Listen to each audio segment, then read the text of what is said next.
Hey everyone, welcome to Logan's Mosh Pit. Glad to have you here. So today we're going to continue the Memory Lane series where we take a look back at some interesting articles and interviews from old Guitar World magazines.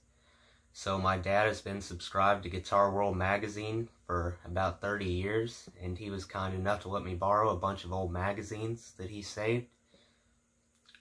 So the one that we're going to look at today came out in August of 2002. Looks like this. In the article that we're specifically going to focus on covers some behind the scenes stuff from the making of the Beatles album Sgt. Pepper. An album which had an enormous impact, not just on music, but on society as a whole. You know, there was a lot of social unrest back in those days, in that time frame from the late 60s because of the Vietnam War, among other things. A lot of protests happening, so this album was a way for people to get their minds off of what was happening, get involved with some great music. And critics raved about this album when it came out. People went crazy when Sgt. Pepper was released. It introduced us to so many classic Beatles songs, you know, Lucy in the Sky with Diamonds, Day in the Life, the title track, With a Little Help from My Friends. I mean, it's solid all the way through. I read that this album actually took about 700 hours to complete, so you would think that with that much time and energy invested in the album, it would become something unbelievable. It certainly did. So this article was written by Christopher Scapolienti. Hope I'm saying that right. So let's see what he has to say. I'm not going to share the full article with you just for time's sake, but we'll go through a good chunk of it. I hope you enjoy, learn something new. It says, early in the sessions, the Beatles were employing songwriting techniques that would make the songs on Sgt. Pepper unlike anything they had written before. But it wasn't just brilliantly inventive music that made the album unique. Both the group and producer George Martin were armed with new equipment that gave Sgt. Pepper its distinctive sound. The Beatles were employing Vox's newest line of amplifiers, whose solid-state circuitry gave the guitars a crisper edge. In addition, McCartney had begun to record his bass with a combination of the mixed signal from his amp and a direct injection signal from the bass itself. As a result, his bass on the album has greater definition than on previous Beatles recordings. Moreover, McCartney had been inspired to play his bass in a more melodic style by the Beach Boys' then most recent album, Pet Sounds. That album's vocal arrangements, as conceived by Beach Boys leader Brian Wilson, inspired the Beatles as a whole to develop more intricate harmonies and vocal techniques on Sgt. Pepper, such as the interweaving vocal lines on the track She's Leaving Home. But there were other changes, less obvious to the listener, that took place in the making of Sgt. Pepper. With this record, engineer Geoff Emerick had for the first time ever close-milked the drums, giving them greater clarity and declination in the audio mix. Furthermore, George Martin, in an effort to keep up with the Beatles' growing need for more audio tracks, found new ways to make Abbey Road's 4-track tape machines work in their favor. For nearly every song on the album, he would fill up the tracks of one 4-track tape, then bounce them over to a single track on a second 4-track machine, thus giving him 3 new tracks on which to record. And in one groundbreaking instance, he and Abbey Road's chief engineer, Ken Townsend, synced together 2 4-track machines for the recording of A Day in the Life, a feat that was remarkably forward-thinking. Looking back on those ancient times, says Martin, I still wonder at the primitive state of our art. If you listen closely to the original recording of A Day in the Life, you can hear the orchestra going in and out of time. It's not their bad playing, just our crude synchronization system falling down on the job. Even as the basic tracks to A Day in the Life were being recorded, the Beatles had not yet hit upon the album's Sgt. Pepper's motif. The idea would be McCartney's. The notion of the Beatles disguising themselves as a fictitious band had come to him during his vacation in Paris following the 1966 tour. Concealing his famous face behind a false mustache and glasses, McCartney had walked around the city unrecognized, giving him the idea for the group's forthcoming album. I had this idea of giving the Beatles alter egos simply to get a different approach to the music, says McCartney. I thought, we can run this philosophy through the whole album. It won't be us making all that sound. It won't be the Beatles. It'll be this other band, so we'll be able to lose our identities in this. At the time, many groups emerging in the States were adopting long names like Quicksilver Messenger Service, Big Brother and the Holding Company, and the Nitty Gritty Dirt Band. The whole West Coast long-name group thing was coming in, Lennon recalled. When people were no longer the Beatles or the Crickets, they were suddenly Fred and his incredible shrinking Grateful Airplanes. I think Paul got influenced by that. He was trying to put some distance between the Beatles and the public. Recalls McCartney, I took the idea to the guys in London, as we're trying to get away from ourselves, to get away from touring into a more surreal thing. How about if we became an alter ego band, something like, say, Sgt. Pepper's Lonely Hearts? I've got a little bit of a song cooking with that title. Recording of the tune began on February 1st and continued through the next day with vocal overdubbing. With the addition of 4 French horns overdubbed on March 3rd, the song was complete. Almost. It was only when we were a long way down the road, at the stage of recording the 4 French horns, that the idea of recording the opening number as if it were a live performance came up, says Martin. We had to go to extreme lengths to convince people, using numerous sound effects, that they were actually listening to a live show. It meant overdubbing the wonderful hush of an audience before the performance starts, adding applause and laughter and so on.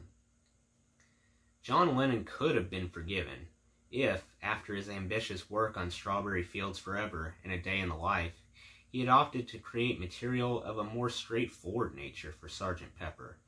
Instead, he was turning in some of Sgt. Pepper's most adventurous and demanding material. Lucy in the Sky with Diamonds, a song Lennon wrote from a drawing by his young son Julian, is a dreamy Alice in Wonderland style fantasy, while the shifting rhythms and chords of Good Morning, Good Morning constitute an avant-garde take on the 12-bar rhythm and blues format. Midway through the album session, Lennon presented his bandmates with a song that would require the highest degree of sonic manipulation of any track on Sgt. Pepper, Being for the Benefit of Mr. Kite, a song whose lyrics derived almost entirely from an original 1843 circus poster Lennon purchased in an antique store on January 31st, a mere 17 days before the song was recorded. When we first worked on Being for the Benefit of Mr. Kite, John had said that he wanted to smell the sawdust on the floor, wanted to take the atmosphere of the circus. Martin recalls, what the song needed was a calliope, a steam organ historically associated with merry-go-rounds and other fairground attractions. Unable to find a suitable specimen, Martin instead relied on a harmonium, a reed organ driven by a foot pump, to provide the song's 2D sound. The effect was perfect for the verses, but for the instrumental break, a 3/4 time interlude that follows the line in which Henry the Horse dances the waltz, Lennon and Martin wanted to create a swirling wash of intermingling sounds that recalled the fairground atmosphere.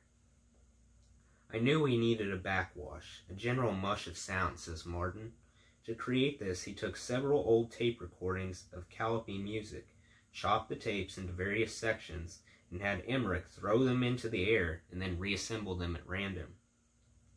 Amazingly, they came back together in almost the same order, recalls Emmerich, so we switched bits around and turned some upside down. It really worked well, says Martin. and of course John was delighted with the end result.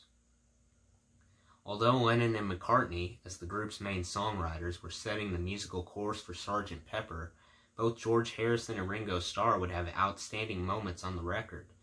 It was the middle of March before Within You, Without You, Harrison's sole songwriting contribution to the album, was recorded.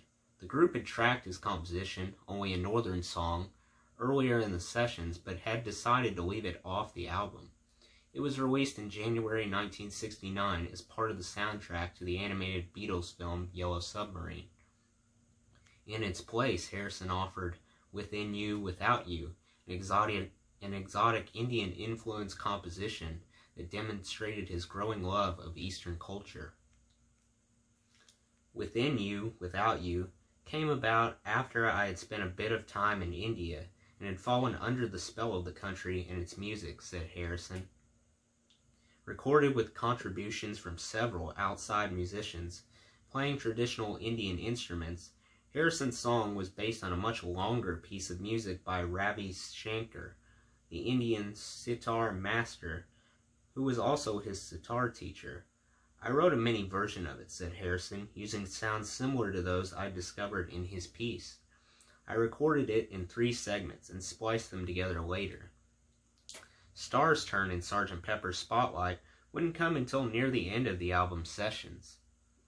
Throughout the Beatles' recording history, it had been customary to have one song on which Ringo Starr sang lead vocal.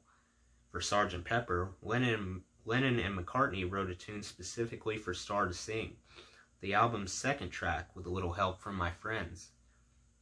With this song, John and Paul had really come up with the goods, said Martin.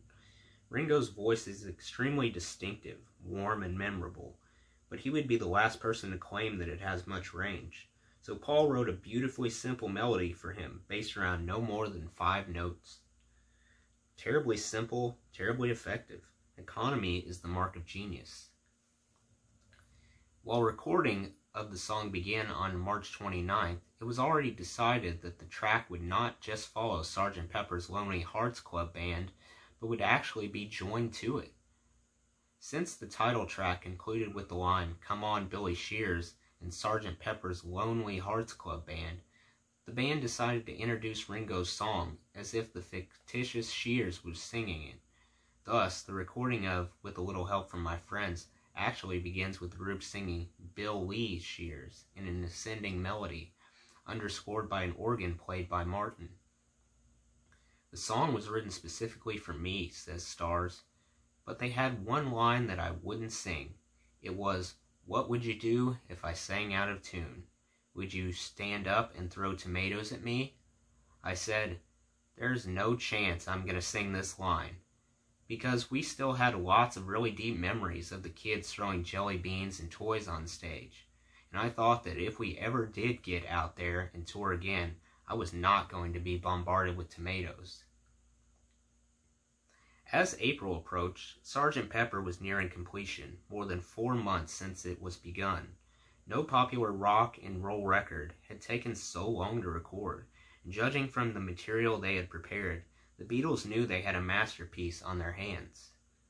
Although they had abandoned the idea of creating a concept album around the Lonely Hearts Club Band theme, the title track had already been produced to sound as if it were the introduction to a live performance. What better way to end the record than by returning to the concept? At the suggestion of Neil Aspinall, the band's longtime friend and assistant, the group decided to reprise the album's opening track with a faster rock and roll version. Recalls Aspinall, "I said to Paul, why don't you have Sgt. Pepper as the master of the ceremonies of the album? He comes on at the beginning of the show and introduces the band, and at the end he closes it." Set near the end of the album, Sgt. Pepper's Lonely Hearts Club Band reprise neatly echoed the record's opening track, thereby setting Sgt. Pepper within the framework of a live performance. But to record the track, the group had to work quickly. McCartney was leaving for America in 2 days, and this would be his last chance to contribute to the album.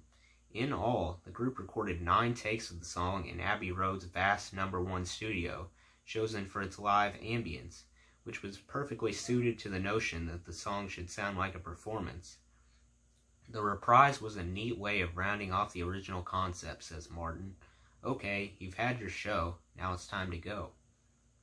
With the songs for Sgt. Pepper recorded, Martin and Emmerich began banding the tracks together to form the complete album. When we were putting the album together at the end, Martin recalls, it struck me that we had such a funny collection of songs, not really related to one another, all disparate numbers. Looking them over, I really did start to worry that we were being a bit pretentious, a bit clever. He need not have worried. Released on Friday, June 1st, 1967, Sgt. Pepper's Lonely Hearts Club Band sold 250,000 copies in its first week and was certified gold within a month. By the end of August, more than 2.5 million copies of the record had sold in the States alone, where the album was #1 on the charts for 19 weeks. The impact on the public was immediate. It was a monster, recalls Starr. Everybody loved it. Likewise, musicians in England and America were scurrying to rethink their own musical direction. For McCartney, the greatest recognition came on June 3rd, when 2 days after Sgt. Pepper's release, he witnessed the Jimi Hendrix Experience open their show at London's Savile Theatre by performing Sgt. Pepper's Lonely Hearts Club Band. That was the single biggest tribute for me, says McCartney. I was a big fan of Jimmy's. For the Beatles as a group, Sgt. Pepper was ultimately something of a vindication against critics, who regularly claimed the group's creativity and influence wouldn't last. During the long months of making Sgt. Pepper, the press frequently speculated on the group's long delay in releasing the new album. The music papers had been saying, "What are the Beatles up to? Drying up, I suppose," McCartney recalls. So it was nice, making an album like Pepper and thinking, yeah, drying up, I suppose. That's right. It was lovely to have them on that when it came out. I loved it. Well, I think the album Sgt. Pepper's Lonely Hearts Club Band was definitely worth the wait. It was really interesting looking back and finding out how they created this magnificent album. Some of the stuff I didn't know before were Ringo Starr complaining about the Tomatoes line and Jimi Hendrix paying tribute to the new album right after it came out. Great stuff. So that takes us to the end of the article. That does it for today's video. Hope you guys enjoyed. Make sure to like, comment, and subscribe if you haven't already. I really appreciate the support. I'll see you next time. Until then, rock on.